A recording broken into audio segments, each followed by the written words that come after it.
Hello! ಮಾರ್ಕೆಟಲ್ಲಿ ಸಿಗುವಂತಹ ಒಂದು ಒಳ್ಳೆ ಟೊಮೆಟೊ ಕೆಚಪ್‌ನ ಮನೇಲೇ ಹೇಗೆ ಮಾಡೋದು ಅಂತ ಹೇಳ್ಕೊಡ್ತೀನಿ. So, welcome to my mini vlog. ಯಾರಿಗೆ ಸಾಸ್ ಅಂದರೆ ಇಷ್ಟ ಆಗಲ್ಲ ಹೇಳಿ? ಸೊ, ಎಲ್ಲರೂ ಇಷ್ಟಪಟ್ಟು ತಿಂತೀರಾ. ಹಾಗೆ ನಾನಿಲ್ಲಿ ಒಂದು 3/4 ಕೆಜಿ ಆಗುವಷ್ಟು ಟೊಮೆಟೊನ ತೊಗೊಂಡಿದ್ದೀನಿ. ಶುಂಠಿ, ಒಂದು 2 ಸ್ಲೈಸ್ ಆಫ್ ಆನಿಯನ್, ಹಾಗೆ ಸ್ವಲ್ಪ ಬೆಳ್ಳುಳ್ಳಿ ತೊಗೊಳ್ತಾ ಇದ್ದೀನಿ.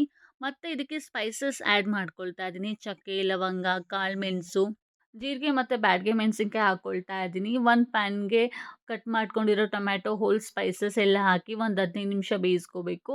ಅದೆಲ್ಲ ತಣ್ಣಗಾದ್ಮೇಲೆ ಒಂದು ಮಿಕ್ಸಿ ಜಾರ್‌ಗೆ ಹಾಕಿ ಪ್ಯೂರಿ ಮಾಡ್ಕೊಳ್ತಾ ಇದ್ದೀನಿ.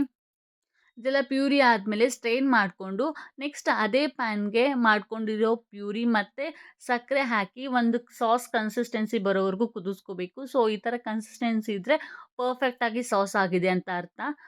ಮಾರ್ಕೆಟಲ್ಲಿ ಸಿಗೋ ಸಾಸ್‌ಗಿಂತ ಮನೇಲಿ ಮಾಡಿರೋ ಸಾಸ್ ತುಂಬಾನೇ ಟೇಸ್ಟಿಯಾಗಿರುತ್ತೆ. ಹಾಗೆ no preservatives and no chemicals. Next ವಿಡಿಯೋದಲ್ಲಿ ಸಿಗೋಣ. Thank you so much. Bye bye. Keep watching.